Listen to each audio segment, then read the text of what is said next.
This is the Animus hub. During my time at Ubisoft Quebec, the lead team of course on Shadows, I got a 20-minute long presentation about this new launcher that will be the home of Assassin's Creed going forward. But it's way more than a launcher, so I want to go over everything I learned while showing you the brand new gameplay. If you got any questions, drop them in the comments down below. So when you start up Assassin's Creed Shadows, the first thing you will see are Naue and Yasuke together. So this is the new boot up menu.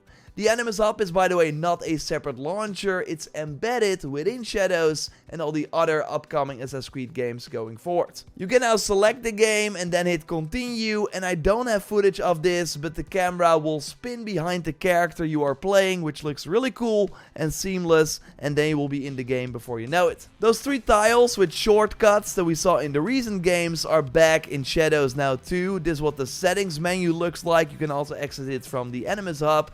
And we, by the way, see Naue in the front and Yasuke in the back, because I'm playing Naue at this moment. And what is cool is that you see the gear you are currently wearing, and that's also the case in this memory menu. So right now they look basic, but if you play, equip different gear, and then go back to the boot up menu, you will see that Naue and Yasuke both wear the armor set they currently have equipped. Also cool and unique to Shadows is that you will be able to see a quick story recap before you hop back into the game to remind you of where you are at, and you also see your current quest objective. But, and you likely already saw this, you can also switch to the other games, and they are placed in the order based on their time period. I don't think the gear will change here, but maybe the characters, as I recall during the presentation I had that they showed a female Eivor and now we see male Eivor. And yes, as you likely expect, by pressing the access button you can also launch these games from this menu if you own them. And probably if you don't own them, there will be a quick way to the store on your platform to get the game if you want. Now, one line on a slide during the presentation was that the Animus hub is a place where players get free rewards for just playing their favorite games. And I will touch on these free items for Shadows in a second,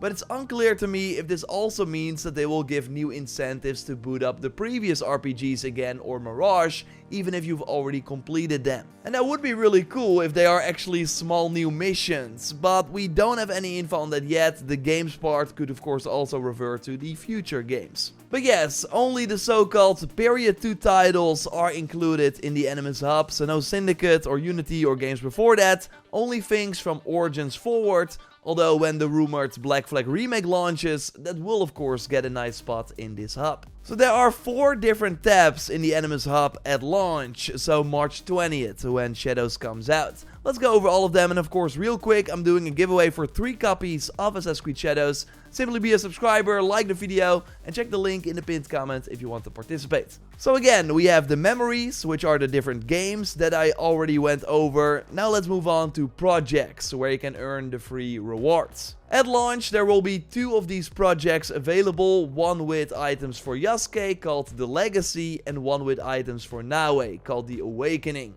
And we already see undiscovered data, like more of these projects will be released over time. We don't know what the pace will be, but it will likely be every quarter. I hope it's faster than that, like every 2 months or something. We'll of course keep you posted here. And a rumor suggested that they won't disappear, so even if you pick up the game later, you will still be able to complete every project, but as you can see, you can only have 1 active, so you gotta pick and choose which one to focus on. But even if you only play 1 character, completing both projects will be worth it. If we namely check the rewards, we see the Battle Pass-like menu where every tier gives something, including these gold nuggets. And these are the only resource that can let you upgrade your legendary gear to your current level at the blacksmith in your hideout. While if you want to upgrade non-legendary items, you will need different resources. I will go way more in depth on this system, by the way, in a future video, so subscribe, of course, to not miss it.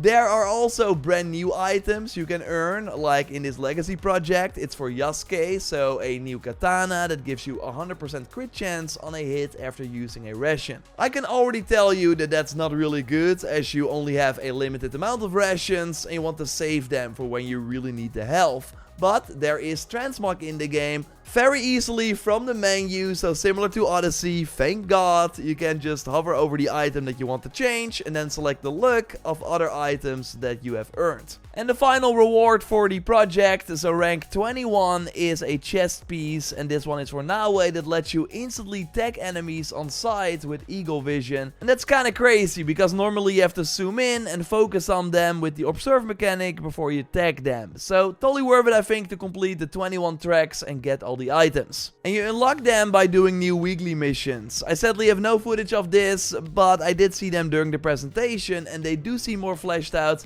than the weeklies and dailies that Reda gave us, or how they were in Odyssey. Now they are called anomalies. We see a tab here where you see 4 missions and they seem to be on a weekly timer. A special Animus icon will appear on the objective board, which of course functions as our quest log as well in this game. So they can track the missions and are tasked to go to these glitches in Japan. It looks very similar to the Animus anomalies we saw in Valhalla, but the objectives are different and based on the core gameplay loops of Shadows. One thing I saw was kill the samurai, and I hope it's like a special Animus infused samurai or something with special abilities, but I could not see that. They do at least look less like an afterthought, which of course they totally were in Valhalla, which baffles me because they wanted you to play the game for like 2 years, but every time for the weekly mission you had to kill these 3 guys. Still crazy. I hope this is better, but I also am not sure. We do at least know that completing these weekly Animus anomalies gets you data fragments that let you progress the battle pass and unlock free rewards, including keys. And these can be used in the exchange, which is basically a Sargon or Reda-like shop, but for Shadows. It also has a weekly selection with 4 slots instead of 6 that we saw in Valhalla, but not 1, but 2 daily items that refresh every day. So in the end we get 5 extra items per week in Shadows. And the items for sale here at the exchange are the ones you can also buy with real money, but here you can get them for free with the keys you get from the battle pass. And of course worth noting is that these battle passes are completely free. There are no paid tracks or anything, so the project's completely free. Going back to the exchange though, because yes, the crazy mythical mounts are back, even though the game is more grounded this time. And it's worth noting that because there are only 2 gear pieces this time instead of 5, it will be way easier to collect a full armor set.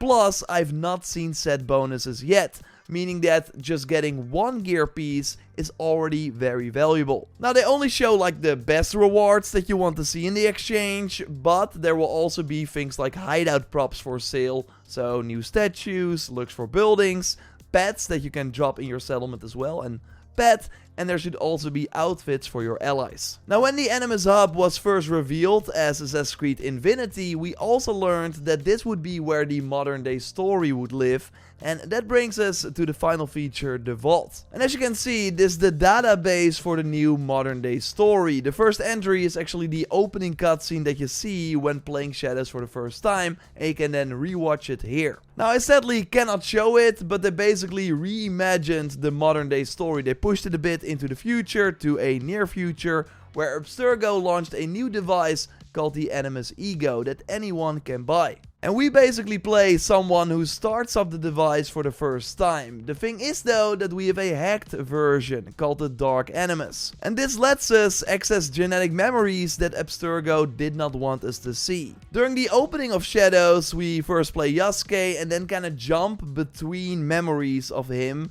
And in between those moments we hear a robotic feminine voice who kind of leads you through it. So it seems like the modern day plays a slightly bigger role in Shadows compared to what we first thought. During the main story, we should namely also expect Animus disturbances that we can then explore, with them then appearing in the vault. And in the battle pass, as you can see, you also find encrypted data files. So basically new data file entries that then give more context to the main story and also appear in the vault. My prediction is that these will be the least exciting rewards from these battle passes, as if you really cared, you could also just read them online. Like this is the only reward from the battle pass that does not give any gameplay value. So at launch, I would argue that the Animus hub is not that exciting as a new concept, because it basically rebrands the Reda system and makes it a bit less personal, because I liked actually having a place to go to in-game for these items and rewards. But again, and as they also also repeat it during the presentation, this will really evolve over time, and I think it will be way more interesting when more new games are added, because then on paper we should be able to play Hexe, get keys for the exchange that we can then use on gear that we can get in Shadows. Like, it should all feel more connected overall, and when we have more info I will of course share it here, so subscribe to not miss it. A like on the video would be awesome. And again, if you got questions, drop them down below. I want to answer them and probably do a Q&A video on the JorRaptor channel, so my second channel, where I also want to dive more into my thoughts. If that's up, I will leave a link to it in the pinned comment. Here on the screen you can watch my hands-on preview of Shadows. What did I think after playing the game? I will speak to you soon. Goodbye!